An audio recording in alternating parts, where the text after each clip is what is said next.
I am Ferdinand Marcos, and I am the President of the Republic of the Philippines. I stand today on behalf of 110 million Filipinos. Hi everyone, hello universe, it's me again. Shoutout sa inyo mga kababayan. But anyway, mayroon tayong upload videos updates. Nako, ito si Congressman Sandro mga kababayan. Mayroon po siyang ibinunyag. Alam po natin, itong batang congressman na ito, bihirang-bihira ito ma-interview. No, hanggat maari talaga. Bihira lang talaga nagpapa-interview. Pero dahil dito mga kababayan, mayroon po siyang isiniwalat.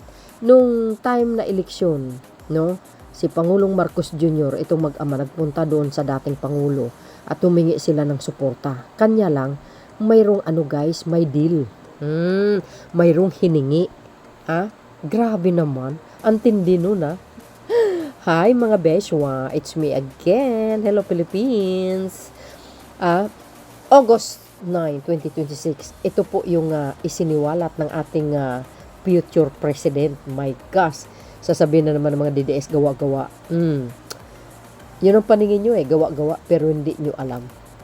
Na itong congressman na ito, ni minsan hindi magsisinungaling yan.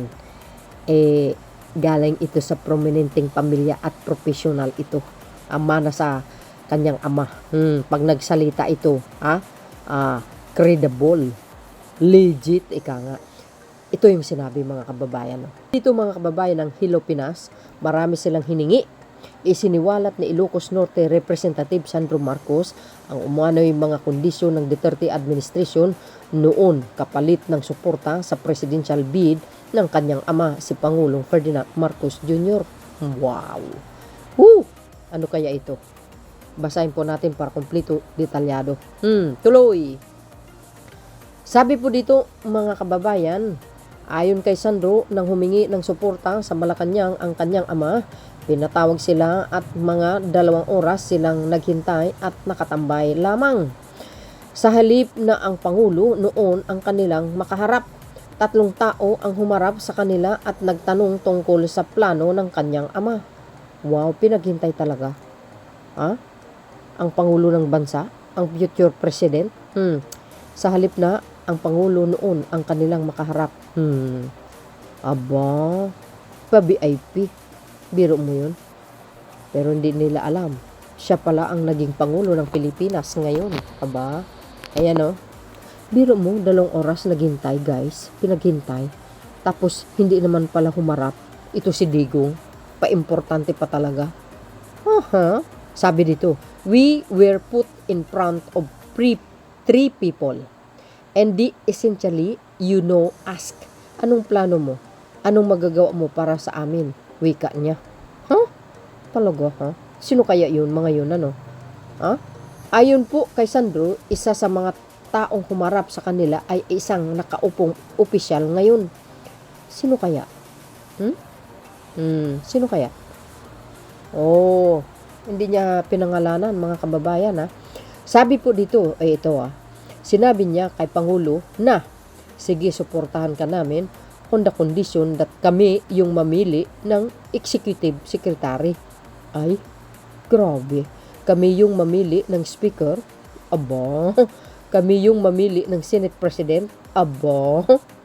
Kami yung mamimili ng Secretary of. Basta marami silang hiningi. Paglalahad niya. OM goes.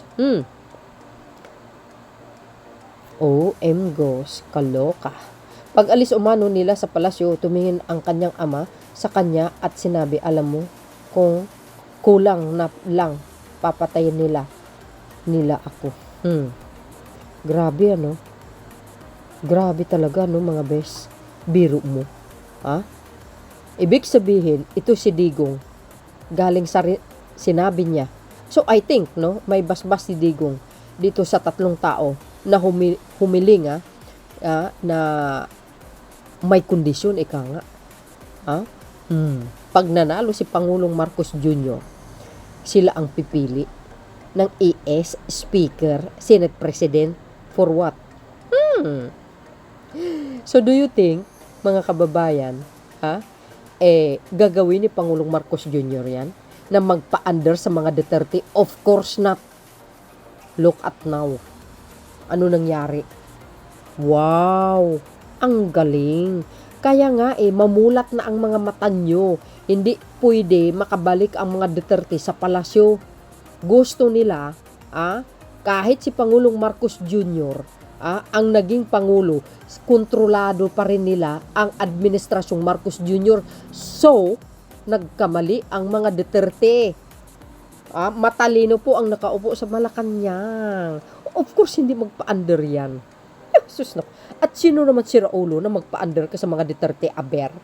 Alam na alam mo ang karakas ng kanilang pagkatao. Hehe, hindi pwede yarn. Matindi yan mga kababayan. Hindi tayo makapaniwala sa ganitong mga isiniwalat ng ating congressman. Oh, di ba? Totoo naman, di ba?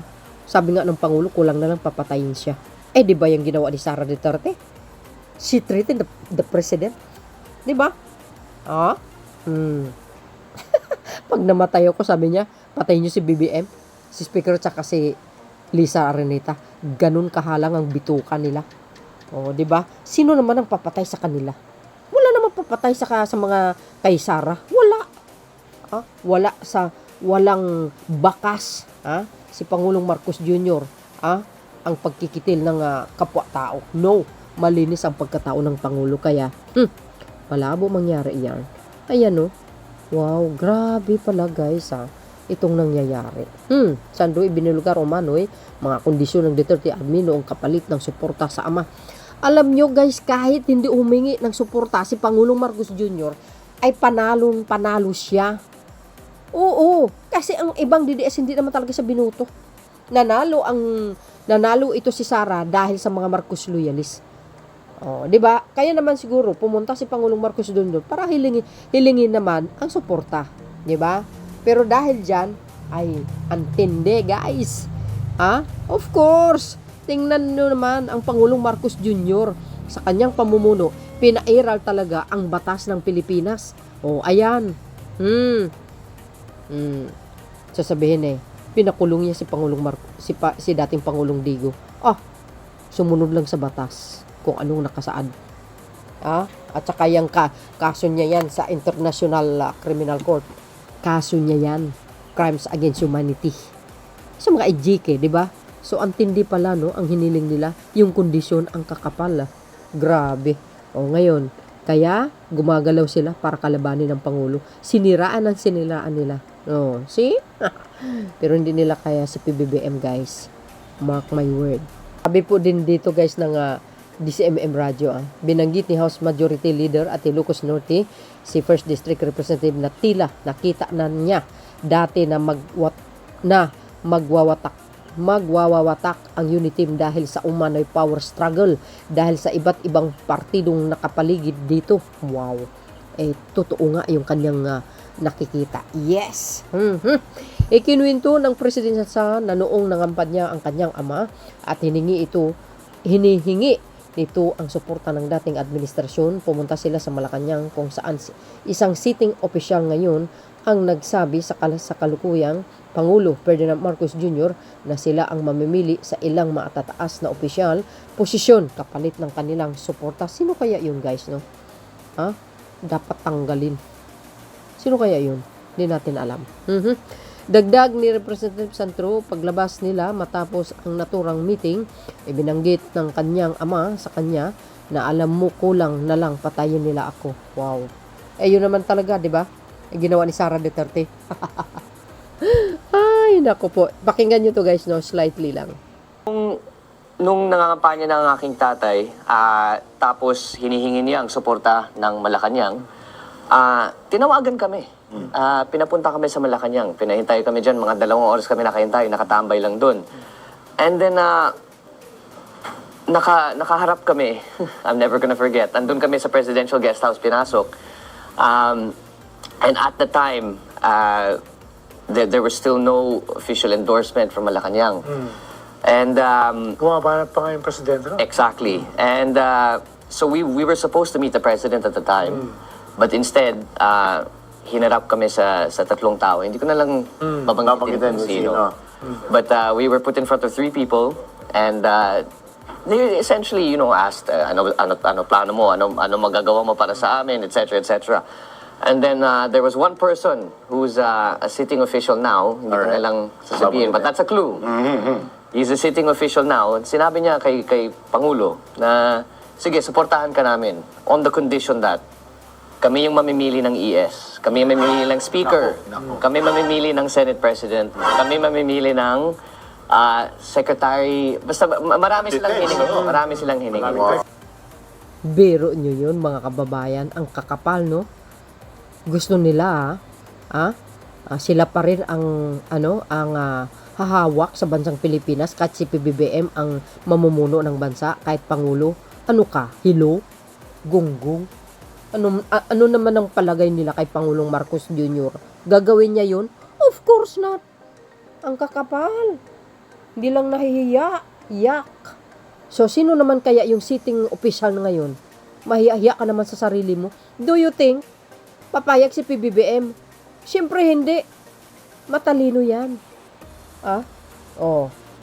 Kaya pala, mayroong isang senador na inagaw ang pwesto ng pagkasilip president, edi kay naloka. Yan. Ito kailangan natin guys magiging magiging aware tayo sa darating na panahon. Pag tumatakbo sila sa pagka-presidente, yan ang pakatandaan nyo. Hindi po pwedeng mangyayari yan. Ang kakapal. Gusto pa nila, sila pa talaga ang magmamando. Gusto nila hawakan sa liig si Pangulong Marcos Jr. Pues hindi pwede yan. 'Di ba? Ngayon isiniwalat ng ating congressman. Naku po, kakahiya. Ang kakapal. So yun guys ang aking pinaka latest update courtesy po ng DCMM. Thank you for watching. See you again on my next upload. Bye and baboos. Tuloy-tuloy pa rin guys ang pag-likes, no, para manotice ni YouTube na sinusuportahan natin itong ating channel. Thank you guys. There's more. Bye everyone.